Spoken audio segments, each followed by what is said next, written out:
Class 10 স্টুডেন্টরা আজকে আমি গোলকের ওপরে আরও নতুন কিছু অঙ্ক তোমাদের করাবো। আমার আগের ভিডিওটিতে আমি 1 থেকে 6 অবধি অঙ্ক করিয়েছিলাম। তোমরা ওয়েস্ট বেঙ্গল বোর্ডের বই গণিত প্রকাশ বইটি খুলে বসো, কষে দেখি 12 অধ্যায়ের 7 থেকে আমি অঙ্ক করাবো। যারা আগের ভিডিওটি দেখোনি তারা আগের ভিডিওটি দেখে নিও, তাহলে অঙ্কের ফর্মুলাগুলি ওখানে ভালো করে বুঝিয়ে দেওয়া আছে। ওই ফর্মুলাগুলি না বুঝতে পারলে তোমরা আজকের ভিডিওটা কিন্তু বুঝতে পারবে না। তো যাই হোক, চলো আমরা শুরু করি। আজকে 7 থেকে আমরা নতুন অঙ্ক শুরু করছি। 7-এর অঙ্কটা খুবই সোজা, একেবারেই ফর্মুলার উপর বেস করে অঙ্কটা আছে। 7-এর অঙ্কটায় একটা লোহার গোলার ব্যাসার্ধ বলে দেওয়া আছে। সেখান থেকে বলেছে যে ওই লোহার গোলাটাতে কত ঘন সেন্টিমিটার লোহা আছে। কত ঘন সেন্টিমিটার লোহা বলতে কি বুঝবো আমরা? যে লোহার গোলার ভেতরে কতটা লোহা আছে, অর্থাৎ লোহার গোলার আয়তন। লোহার গোলার আয়তনটা বার করলেই আমরা পেয়ে যাব যে কত ঘন সেন্টিমিটার লোহা আছে।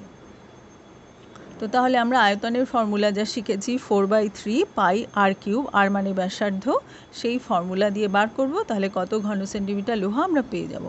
আর নির্ণয় করতে বলেছে বক্রতলের ক্ষেত্রফল, তার ফর্মুলাও তোমরা জানো 4 পাই আর স্কোয়ার। ঠিক আছে, তাহলে এই অঙ্কটা তোমরা নিজেরা করে ফেলবে। এবারে আমরা 8-এর অঙ্কটায় চলে আসি। 8-এর অঙ্কটা কি বলেছে? একটা নিরেট সীসার গোলকের ব্যাসের দৈর্ঘ্য 14 সেন্টিমিটার। খেয়াল করো, এটা কিন্তু ব্যাসের দৈর্ঘ্য। অঙ্ক করার সময় কিন্তু আমাদের ব্যাসকে 2 দিয়ে ভাগ করে ব্যাসার্ধ বার করে নিতে হবে। ঠিক আছে, এবারে কি বলেছে দেখো, এই গোলকটি গলিয়ে 3.5 সেন্টিমিটার দৈর্ঘ্যের ব্যাসার্ধের কতগুলি নিরেট গোলক তৈরি করা যাবে নির্ণয় করো। তাহলে আমরা বুঝতে পারছি যে নিরেট সীসার যে গোলকটা দেওয়া আছে তাকে গলিয়েই তো ছোট ছোট গোলকগুলো তৈরি হয়েছিল। কাজেই ওই গোলকটায় কতটা সীসা আছে এটা জানার জন্য, যেমন আগের অঙ্কটায় জানার জন্য আমরা আয়তন বার করেছিলাম, তাহলে আমাদেরও এখানে কিন্তু ওই সীসার গোলকটির আয়তন বার করতে হবে। তাহলে আমরা ব্যাসার্ধ লিখলাম 14/2 সেন্টিমিটার সমান সমান 7 সেন্টিমিটার। তাহলে আয়তন হচ্ছে 4/3 পাই আর কিউব। আর তো এখানে আমাদের আর এখানে হয়েছে 7 সেন্টিমিটার, কাজে এটা আমাদের হবে হচ্ছে 4/3 পাই ইন্টু 3টে 7। ঠিক আছে, 7 ইন্টু 7 ইন্টু 7 ঘন সেন্টিমিটার, যেহেতু ব্যাসার্ধ সেন্টিমিটারে দেওয়া ছিল সেই কারণে। এবার এই গোলকটা গলিয়ে যে ছোট গোলকগুলো তৈরি করা হয়েছে তার ব্যাসার্ধ বলে দিয়েছে 3.5 সেন্টিমিটার। তাহলে ওই ছোট গোলকগুলোর কি আয়তন, একটা ছোট গোলকের আয়তন আমরা বার করে ফেলি। সবগুলো তো একই আকারেরই, কাজেই একটা বার করলেই সবগুলোর আয়তন আমরা বুঝতে পারবো যে একই হবে। তো একটা ছোট গোলকের আয়তন সেই একই ফর্মুলা 4/3 পাই ইন্টু আর কিউব। আর বলে দিয়েছিল 3.5, তাহলে এটা হলো 3.5 ইন্টু 3.5 ইন্টু 3.5 ঘন সেন্টিমিটার। আমরা গুণ করলাম না, এই অবস্থায় রেখে দিলাম, কেননা পরে এটা আমাদের আবার কাটাকুটি করতে হবে, সেই কারণে এটা রেখে দিয়েছি। এবারে কটা গোলক তৈরি হয়েছে ছোট গোলক, সেটা কিন্তু আমাদের নির্ণয় করতে হবে। তো সেই জন্য আমরা কি করব, আমরা যখন বীজগণিত শিখেছিলাম, বীজগণিতের নিয়মে আমরা দেখেছিলাম যে যেটা আমাদের নির্ণয় করতে দেয় সেটাকে আমরা কিন্তু এক্স বা ওই জাতীয় কিছু ধরে নিই। তো আমরা এখানে এটা ধরে নিলাম যে মনে করি এক্সটি ছোট গোলক তৈরি করা যাবে, অর্থাৎ বড় গোলকটাকে গলিয়ে এক্সটা ছোট গোলক তৈরি করা যাবে। এক্সের মান যদি বার করে ফেলি তাহলেই বলবো যে এতগুলো গোলক তৈরি করা যাবে। তো তাহলে ধরো যদি এক্সট্রা ছোট গোলক তৈরি করা যায়, তাহলে আমরা এটা তো বুঝতে পারছি যে এক্সট্রা ছোট গোলকের মোট যা আয়তন হবে সেটা হচ্ছে বড় গোলকটার আয়তনের সঙ্গে সমান হবে। তো বড় গোলকের আয়তন হচ্ছে 4/3 পাই ইন্টু 7 ইন্টু 7 ইন্টু 7, আগে আমরা বার করেছিলাম, সেটা ডান দিকে লিখলাম। আর বাঁ দিকে কী লিখব, একটা ছোট গোলকের যা আয়তন 4/3 ইন্টু পাই ইন্টু এই যেটা আছে তার সঙ্গে ইন্টু এক্স করব, তাহলেই হচ্ছে এক্সট্রা গোলকের আয়তন বার হয়ে গেল। ব্যাস, আমাদের হয়ে গেল সমীকরণ গঠন, এটাই আসল ব্যাপার। এবার দুদিক থেকে 4/3 পাই কেটে যাচ্ছে, বাদিকে রইল 3.5 তিনবার গুণ, আর ডান দিকে 7 ইন্টু 7 ইন্টু 7। আর এখানে আছে বাদিকে এক্স, এক্স ইন্টু এই পুরো জিনিসটা আছে, কাজে এক্স ইকুয়াল টু পরের লাইনে কী লিখবো, এই পুরো সংখ্যাটা দিয়ে অর্থাৎ 3.5 ইন্টু 3.5 ইন্টু 3.5 দিয়ে ডান দিকের সংখ্যাটাকে ভাগ করব। তো আমরা তাই করলাম, x equal to 7 into 7 into 7কে এটা দিয়ে ভাগ করেছি। ভাগ করে প্রতিবারই প্রত্যেকটা 3.5 দিয়ে 7কে কাটলে হয় 2, এরকম করে আমাদের আনসার বেরোলো 2 ইন্টু 2 ইন্টু 2 সমান সমান হলো 8। তাহলে আমরা বুঝলাম যে 8টি গোলক তৈরি করা যাবে, কারণ আমরা বলেছিলাম যে মনে করি এক্সটি ছোটো গোলক তৈরি করা যাবে। সেখান থেকেই আমরা এই সমীকরণটা বসিয়েছিলাম যে এক্সটা ছোটো গোলকের মোট যা আয়তন সেটা সমান সমান হচ্ছে বড় গোলকটির আয়তন। সেখান থেকে আমরা এক্সের মান বার করলাম। ঠিক আছে, বুঝতে পেরেছি? এই অঙ্কটি খুব ইম্পর্টেন্ট, কারণ এই ধরনের অঙ্ক কিন্তু ঘুরিয়ে ফিরিয়ে আমাদের বইতেও আছে, পরীক্ষাতেও আসে। আমরা পরের অঙ্কে চলে যাচ্ছি। 9 অঙ্কটা কি বলেছে একটু দেখে নাও। 9 অঙ্কটাতে বলেছে 3 সেন্টিমিটার, 4 সেন্টিমিটার ও 5 সেন্টিমিটার দৈর্ঘ্যের ব্যাসার্ধে 3টে নিরেট তামার গোলক গলিয়ে একটি নিরেট বড় গোলক তৈরি করা হলো। বড় গোলকটির ব্যাসার্ধ কত? মানে এই অঙ্কটা অনেকটা ঠিক আগের অঙ্কটার উল্টোটা। আগে হলো বড় গোলকটাকে গলিয়ে ছোট ছোট গোলক তৈরি করা হয়েছিল, আর 3টে ছোট গোলক তৈরি করে সেগুলো গলিয়ে বড় গোলক তৈরি করা হয়েছে, উল্টোটা। তো 3টে ছোট গোলকের আয়তন বার করে ফেলি।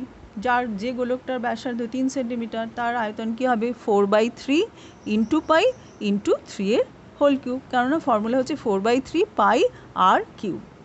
তাহলে দ্বিতীয় গোলকটা হচ্ছে আয়তন 4/3 ইন্টু পাই ইন্টু 4 এর হোল কিউব, আর তৃতীয় গোলকটার আয়তন হবে 4/3 ইন্টু পাই ইন্টু 5 এর হোল কিউব। যেহেতু ব্যাসার্ধ হচ্ছে 5 সেন্টিমিটার তাই এখানে 5 কিউব।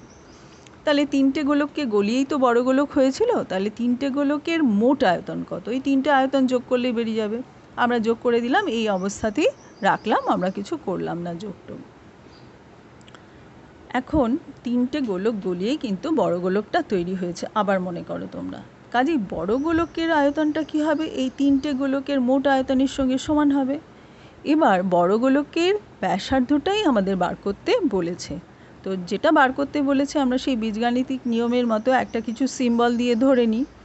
আগের অঙ্কে এক্স ধরেছিলাম, আমরা এখানে ধরে নিচ্ছি বড় গোলকটা ব্যাসার্ধের দৈর্ঘ্য হচ্ছে, বড় গোলক বলে ক্যাপিটাল আর সেন্টিমিটার লিখলাম। তাহলে তার আয়তন কি হবে, 4/3 পাই আর কিউব ঘন সেন্টিমিটার। ঠিক আছে, তাহলে শর্তানুসারে আমরা কি লিখব, যে বড় গোলকটার আয়তন সমান সমান হচ্ছে ছোট 3টে গোলকের আয়তনের সঙ্গে সমান। তো ছোট 3টে গোলকের কি আয়তন ছিল, এই যে আগের লাইনে দেখে নাও, 4/3 ইন্টু পাই ইন্টু 3 এর হোল কিউব প্লাস 4/3 পাই 4 এর হোল কিউব প্লাস 4/3 পাই 5 এর হোল কিউব। এ হলো 3টে গোলকের মোট আয়তন, সেটা এখানে লিখেছি। তো 4/3 পাইটাকে কমন নিয়ে নিয়েছি একবারে, তাহলে ব্র্যাকেটের ভেতর 3 cube plus 4 cube plus 5 cube হলো। পরের লাইনে সুতরাং আর কিউব দুদিক থেকে 4/3 পাইটা আমরা কেটে দিয়েছি। ঠিক আছে, তার ফলে কি হলো, পরের লাইনে আর কিউব ইকুয়াল টু হলো 3 cube plus 4 cube plus 5 cube, और আর কিউব ইকুয়াল টু এই 3টে সংখ্যা যোগ করলে হয় 216। 216 মানে হচ্ছে 6 এর হোল কিউব, আর কিউব মানে আর এর হোল কিউব, 216 হচ্ছে 6 এর হোল কিউব, তাহলে বাদিকে হচ্ছে আর এর হোল কিউব, ডান দিকে হচ্ছে 6 এর হোল কিউব। তাহলে আমরা পেলাম সুতরাং আর ইকুয়াল টু 6। তাহলে বড় গোলকটির ব্যাসার্ধ হলো 6 সেন্টিমিটার। ঠিক আছে, বোঝা গেল? আরেকবার এমনি পুরো ব্যাপারটা বলে দিই, 3টে গোলক গলিয়ে একটা বড় গোলক তৈরি করা হয়েছে। কাজেই 3টে গোলকের যেহেতু ব্যাসার্ধ বলে দেওয়া আছে, 3টে গোলকের মোট আয়তন আমরা ফর্মুলার সাহায্যে সব বার করে নিয়ে আমরা লাস্ট সমীকরণটা কী লিখলাম, যে 3টে গোলকের মোট আয়তন সমান সমান হচ্ছে বড় গোলকটির আয়তন। বড় গোলকের ব্যাসার্ধ বার করতে বলেছিল তাই এটাকে ক্যাপিটাল আর লিখেছিলাম, সেই কারণে 4/3 পাই আর কিউব ইকুয়াল টু ডান দিকের এই অংশটা হয়েছিল, সেখান থেকে সমাধান করে আমরা আর এর মান বার করলাম। আমরা পরের অঙ্কে চলে যাই। 10 অঙ্কটা একটা অর্ধগোলাকৃতি, বুঝে নাও, অর্ধগোলকাকার কিন্তু গম্বুজের ভূমিতলের ব্যাসের দৈর্ঘ্য 42 ডেসিমিটার। গম্বুজের উপরিতল রং করতে প্রতি বর্গমিটার এত টাকা হিসাবে কত খরচ পড়বে। ঠিক আছে, তো গম্বুজের উপরিতল মানেই বুঝতে পারছো যে বক্রতলটাকে রং করতে হবে। তাহলে বক্রতলের ক্ষেত্রফল বার করতে হবে আমাদের। আর যেহেতু গম্বুজটা অর্ধগোলকাকার, মানে পুরো সম্পূর্ণ গোল নয়, অর্ধ, তাহলে অর্ধগোলকাকার বক্রতলের ক্ষেত্রফল আমরা জানি 2πr², যেখানে আর হচ্ছে ব্যাসার্ধ, পাশে আমাদের লিখে দিতে হয়। তাহলে পরের লাইনে লিখলাম সমান সমান 2 × 22⁷ r², আর মানে হচ্ছে 21 ডেসিমিটার ছিল, 21 × 21 এত বর্গ ডেসিমিটার হলো। এবার গুণ করে হলো 2772 বর্গ ডেসিমিটার। এবার বর্গ ডেসিমিটারটাকে আমরা বর্গমিটারে নিয়ে যাব। আমরা জানি ডেসিমিটার থেকে মিটারে যেতে গেলে 10 দিয়ে ভাগ করতে হয়, আর যেহেতু বর্গ ডেসিমিটার থেকে বর্গমিটারে যাব, তাই 10 × 10 অর্থাৎ 100 দিয়ে ভাগ করতে হবে। এটা কিন্তু খেয়াল রাখবে। তাই আমরা 100 দিয়ে ভাগ করলাম, করে এটা হলো 27.72। অনেকে কিন্তু পরীক্ষায় এই বর্গ ডেসিমিটারের পরের লাইনটা বর্গমিটার যখন করে 10 দিয়ে ভাগ করে। এটা কিন্তু বারে বারে বলছি, তোমরা মনে রাখবে বর্গ থেকে বর্গয়ে যাচ্ছি আমরা, তাই 10 × 10 দিয়ে হবে। ঠিক আছে, নর্মালি ডেসিমিটার থেকে মিটারে যেতে গেলে 10 দিয়ে ভাগ করতে হতো, আর যেহেতু এটা বর্গ ডেসিমিটার থেকে বর্গমিটার, তাই 10 × 10 দিয়ে ভাগ করতে হবে। আচ্ছা, এবার আর কিছু না। কেন আমরা বর্গমিটারে নিয়েছিলাম, তার কারণ হচ্ছে আমাদের 1 বর্গমিটারের খরচটা বলে দিয়েছিল 35 টাকা। এবার পুরোটা রং করতে কত খরচ হবে, তো পুরোটার বক্রতল হচ্ছে এত বর্গমিটার, তাহলে 1 বর্গমিটারে খরচ হয় 35 টাকা, এত বর্গমিটারে খরচ হয় 35 × 27.72 টাকা। এটা গুণ করে আমাদের হলো 970 টাকা 20 পয়সা। কাজে রং করতে মোট খরচ হলো 970 টাকা 20 পয়সা। আমরা পরের অঙ্কে চলে যাই। 11 অঙ্কটা তোমরা দেখে নাও একটু। একই ধাতুর পাত থেকে তৈরি দুটি ফাঁপা গোলকের ব্যাসের দৈর্ঘ্য যথাক্রমে 21 সেন্টিমিটার এবং 17.5 সেন্টিমিটার। গোলক দুটি তৈরি করতে যে পরিমাণ ধাতুর পাত লেগেছে তার অনুপাত কত? এখানেও সেই গোলকের ফাঁপা গোলক এবং ফাঁপা গোলকটা যে ধাতুর পাত দিয়ে তৈরি করতে যে পরিমাণ ধাতুর পাত লেগেছে সেইটা আগে নির্ণয় করতে হবে। ঠিক আছে, যেমন চামড়ার বল তৈরি করার সময় তোমরা অনেক অঙ্কে পেয়েছো যে কত পরিমাণ চামড়া লেগেছে, এখানেও ঠিক তাই ফাঁপা গোলকটা যে ধাতু দিয়ে তৈরি, ধরো লোহা দিয়ে কি স্টিল দিয়ে কি পিতল দিয়ে, সেই ধাতুটার কতটা পাত লেগেছে। কতটা পাত লাগা মানেই হচ্ছে বক্রতল অর্থাৎ সমগ্রতলের ক্ষেত্রফল এখানে নির্ণয় করব।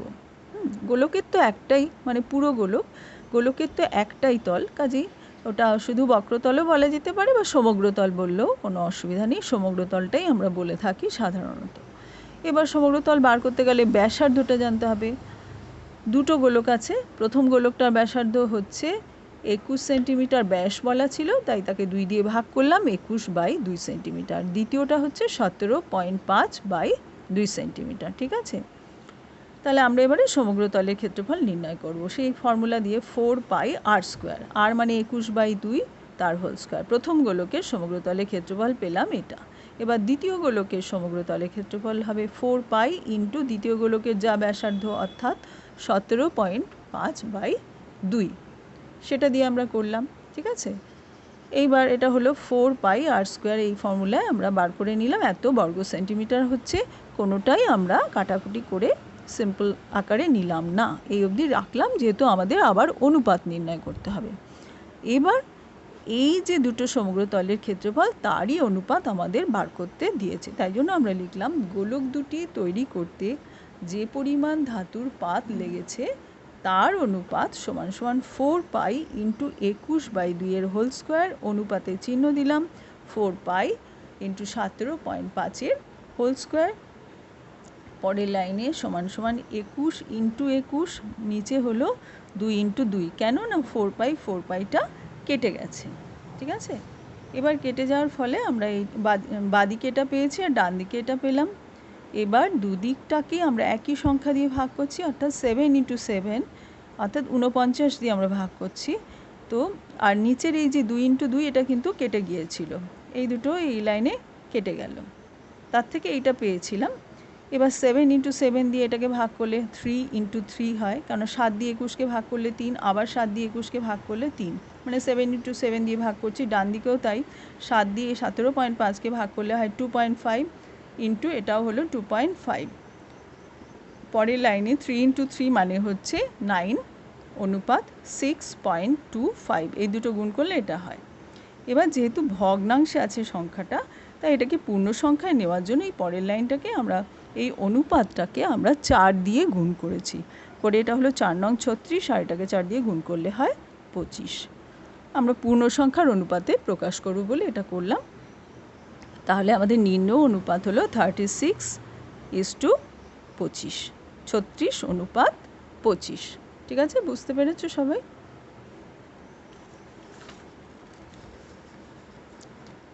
এবারে আমরা 12 অঙ্কটায় চলে আসছি। 12 অঙ্ক কি বলছে দেখে নিই আমরা একটু। একটি ধাতব গোলকের উপরিতল এমনভাবে কেটে নেওয়া হলো যে নতুন গোলকের বক্রতলের ক্ষেত্রফল আগের গোলকের ঠিক অর্ধেক হয়। কেটে নেওয়া অংশের আয়তনের সঙ্গে অবশিষ্ট গোলকের আয়তনের অনুপাত নির্ণয় করো। অর্থাৎ একটা গোলক ছিল, সেই গোলকটা থেকে ওপরে একটা অংশ কেটে নেওয়া হয়েছে। একটা গোলক ছিল, সেখান থেকে এরকম একটা অংশ কেটে নেওয়া হয়েছে। এবার বলছে কেটে নেওয়ার পরে যে কেটে নেওয়া অংশটা, তার যে আয়তন আর বাদবাকি যতটা পড়ে রইল, এই যে বাদবাকি অংশটা পড়ে রইল, এই দুটো আয়তনের অনুপাত নির্ণয় করতে হবে। তো আমরা প্রথমে এখানে একটা জিনিস দেখো, এই অঙ্কটায় কিন্তু কোনো অঙ্কে কোনো সংখ্যা, কোনো ডেটা দিয়ে দেয়নি, অর্থাৎ ব্যাসার্ধ কত সেন্টিমিটার ইত্যাদি কিন্তু বলে দেয়নি। যখনই কোনো অঙ্কে এরকম ধরনের না বলে দেওয়া থাকবে, তখনই কিন্তু আমাদের কিছু ধরে নিতে হবে। আর অ্যাকচুয়ালি এখানে আমাদের অনুপাত নির্ণয় করতে দিয়েছে, সেই জন্য এটা বলেনি, তাই আমরা ধরে নিয়ে অনুপাতটা নির্ণয় করব। তাহলে আমরা প্রথমে ধরে নিচ্ছি, মানে অরিজিনালি যে গোলকটা, প্রথমে যে গোলকটা ছিল, সেই গোলকটার ব্যাসার্ধ আমরা ক্যাপিটাল 8 সেন্টিমিটার ধরে নিলাম। সেই জন্য আমি এটা লিখেছি পুরনো গোলকের ব্যাসার্ধ, কেননা পরে আরেকটা গোলক তো কেটে নিল, সেটাকে আমরা নতুন গোলকও বললেও বলতে পারি। সেই জন্য পুরনো গোলক বা প্রথম গোলক এরকম আমরা একটা নাম দিতে পারি। তো দিলাম ক্যাপিটাল আর সেন্টিমিটার, আর কেটে নেওয়ার পর নতুন গোলকের ব্যাসার্ধকে আমরা ধরলাম স্মল আর সেন্টিমিটার। এটা হচ্ছে কেটে নেওয়ার পর যে গোলক তৈরি হয়েছে। এবার তাহলে প্রথম গোলকের বক্রতলের ক্ষেত্রফল কত? 4πr²। আর কেটে নেওয়া গোলকের বক্রতলের ক্ষেত্রফল কত? 4πr²। এটাও 4πr², একই ফর্মুলা, কিন্তু এখানে ব্যাসার্ধটা হচ্ছে স্মল আর ওইটা বড় গোলকটা, মানে প্রথমে যেটা ছিল তার ব্যাসার্ধ বড় বলে আমরা ক্যাপিটাল আর দিয়ে চিহ্নিত করেছি। এবার দেখো, আমাদের প্রশ্নে দেওয়া আছে যে নতুন যে গোলকটা, যেটা আমরা কেটে নিয়েছি, সেই গোলকটার বক্রতলের ক্ষেত্রফল হচ্ছে আগের গোলকের অর্ধেক। অঙ্কের একদম প্রথম দুটো লাইনের মধ্যেই কিন্তু বলে দেওয়া হয়েছে যে অংশটা কেটে নেওয়া হয়েছে তার বক্রতলের ক্ষেত্রফল হচ্ছে আগের গোলকের ঠিক অর্ধেক। এবার নতুন গোলকটার বক্রতলের ক্ষেত্রফল আমরা বার করেছি যে 4πr², মানে ব্যাসার্ধটাকে 8 ধরে। ঠিক আছে, এবার সেটা বলে দিয়েছে যে আগের যে বড় গোলকটা তার অর্ধেক। তাহলে দুটো জিনিসই সমান, তাই আমরা মাঝখানে একটা সমান চিহ্ন দিয়ে লিখতে পারি, অর্থাৎ একটা সমীকরণ আমরা গঠন করতে পারি। তো আমরা সেই সমীকরণটা গঠন করেছি। আমরা কি লিখলাম, যে প্রশ্নানুসারে 1/2 × 4π ক্যাপিটাল r²। ক্যাপিটাল r²টা হচ্ছে পুরনো গোলকটা, মানে প্রথমে যেটা ছিল তার অর্ধেক, তার বক্রতলের অর্ধেক। সেটা কার সঙ্গে সমান? নতুন যে কেটে নিয়েছি নতুন গোলকটা তার বক্রতলের সঙ্গে সমান, এটা প্রশ্নে বলে দেওয়া আছে। তো নতুন গোলকটার বক্রতল হচ্ছে 4πr², তাহলে সেটা সমান সমান হচ্ছে পুরনো গোলকটার বক্রতলের অর্ধেক। পুরনো গোলকটা অর্থাৎ বড় গোলকটা হচ্ছে 4π ক্যাপিটাল r², তার অর্ধেক মানে ইন্টু 1/2, তাহলে বাঁ দিকটা সমান সমান ডান দিকটা। এবার দুদিক থেকে আমরা 4π কেটে দিলাম। কেটে দেওয়ার পরে আমরা কি পাচ্ছি? বাঁ দিকে রয়েছে ক্যাপিটাল r² আর ডান দিকে রয়েছে সমান সমান 2r²। ঠিক আছে, এই দুইটা ওপরে উঠে গেছে, তাই জন্য এটা 2 স্মল r² হয়েছে।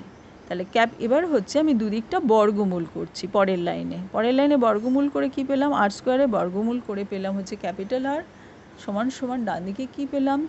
√2 ইন্টু স্মল আর। √2 কেন? 2 এর বর্গমূল করলে √2 আর স্মল আর স্কোয়ারের বর্গমূল করলে হলো স্মল আর। ঠিক আছে, বুঝতে পারলে? আবার বলছি, 1/2 into 4 pi capital R square, মানে বড় গোলকের বক্রতলের অর্ধেক সমান সমান ছোট গোলকের বক্রতলের ক্ষেত্রফল।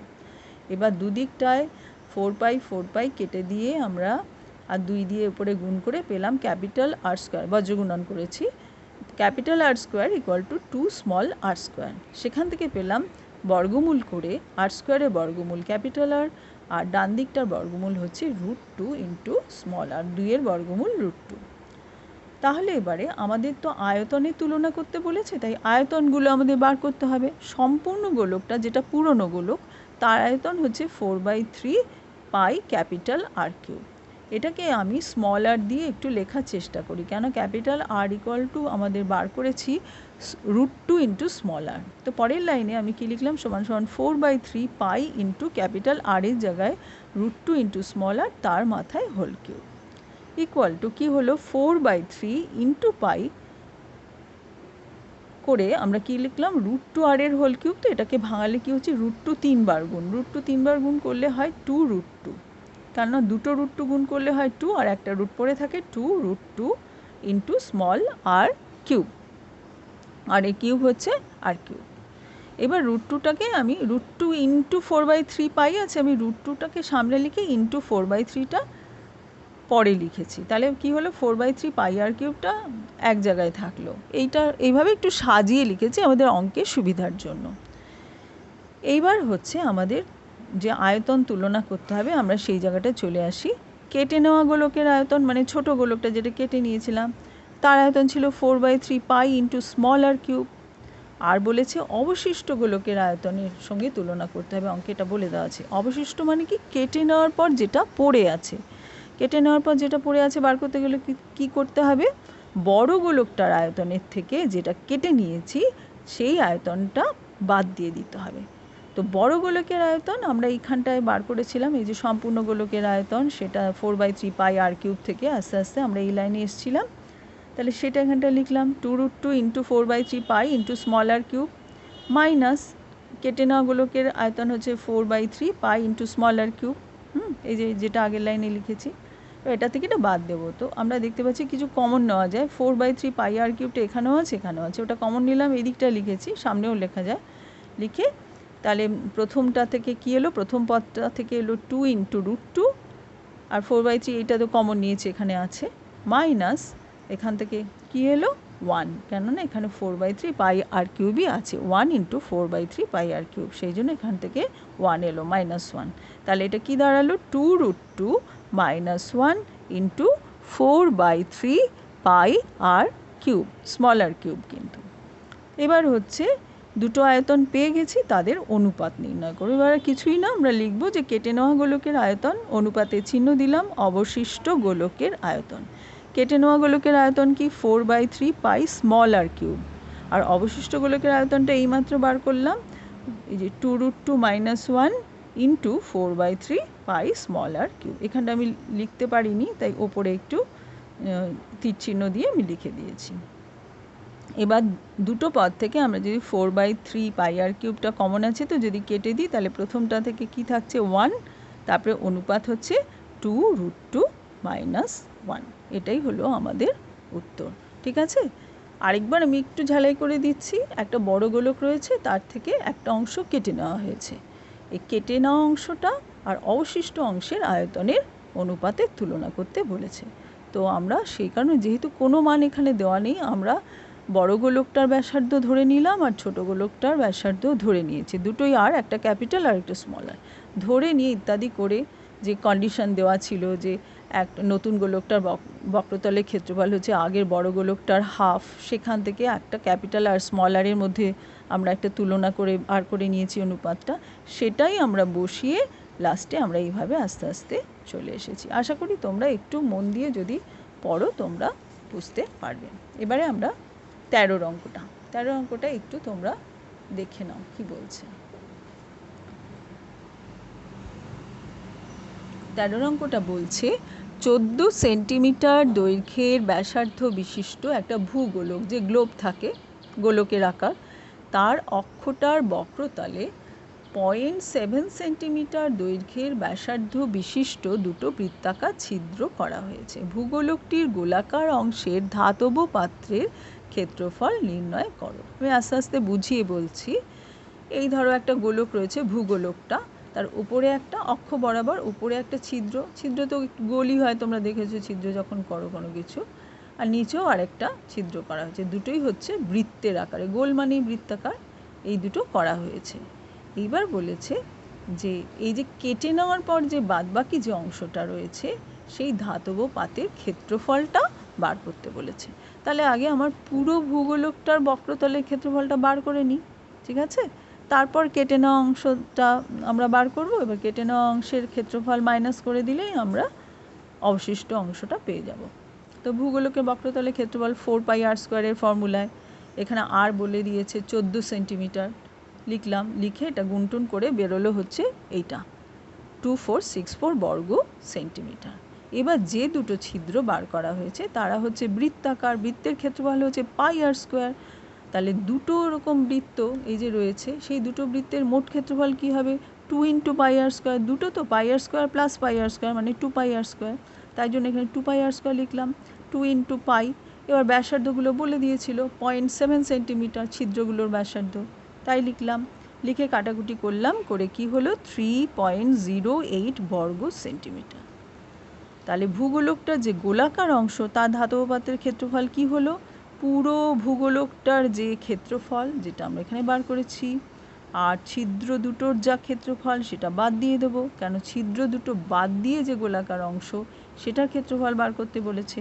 ক্ষেত্রফল বলেই আমরা ওই 4πr² ফর্মুলায় করেছি, তাই আমরা 2464 থেকে 3.08 এটা বাদ দিলাম। এই লাইনটা দেখে নাও, বাদ দিয়ে বেরোলো 2460.92 বর্গ সেন্টিমিটার। ঠিক আছে? ভালো করে বুঝে নাও যে পুরো বড় গোলকটার বক্রতলের ক্ষেত্রফলের থেকে আমরা এই দুটো গোলকের যে ছোট দুটো বৃত্তাকার অংশ বেরিয়েছে তার ক্ষেত্রফলটা মাইনাস করে দেব, তাহলেই আমাদের অঙ্কটা হয়ে যাবে। আমরা এবারে পরের অঙ্কে চলে যাচ্ছি। আমরা দেখে নাও পরের অঙ্কটা আমাদের কি আছে, আমরা একটু দেখে বলছি। 14 অঙ্কটা আমরা বইতে দেখছি। আচ্ছা, 14 অঙ্কটা আমি একটু বই দেখে বলছি। 8 সেন্টিমিটার দৈর্ঘ্যের ব্যাসার্ধের একটা নিরেট লোহার গোলককে গলিয়ে 1 সেন্টিমিটার দৈর্ঘ্যের ব্যাসার্ধের কটা নিরেট গুলি তৈরি করা যাবে হিসেব করে লিখি। এটা ঠিক কিন্তু 8-এর অঙ্কটার মতো। সেই জন্য এটা নতুন করে কিছু বলছি না, তবু একটু হিন্টস দিয়ে দিচ্ছি যে নিরেট লোহার গোলকটা আছে সেটা 4/3 πr³ ফর্মুলা দিয়ে তার আয়তন বার করবে, আর হচ্ছে 8 সেন্টিমিটার। আর ছোট গোলকগুলো হচ্ছে 1 সেন্টিমিটার, ওটাও 4/3 π × 1³ করে বার করলে, এবার একটা ছোট গোলকের আয়তন দিয়ে এই বড় গোলকটার আয়তনকে ভাগ করলে তাহলেই আমরা পেয়ে যাব যে মোট কটা গোলক তৈরি হচ্ছে। তো আশা করি তোমরা আজকের ভিডিওয়ে আমি যা যা শেখালাম সেগুলো তোমরা বুঝতে পেরেছো, এবং পরের ভিডিওতে আমি চেষ্টা করব তোমাদের অবজেক্টিভের অঙ্কগুলো করে দেখাতে। তোমরা এই অঙ্কগুলো যেগুলো শেখালাম সেগুলো একটু ভালো করে প্র্যাকটিস করো, তাহলে তোমরা নিশ্চয়ই পারবে। ঠিক আছে, তাহলে এখানেই শেষ করছি। পরের ভিডিওতে আবার তোমাদের সঙ্গে দেখা হবে।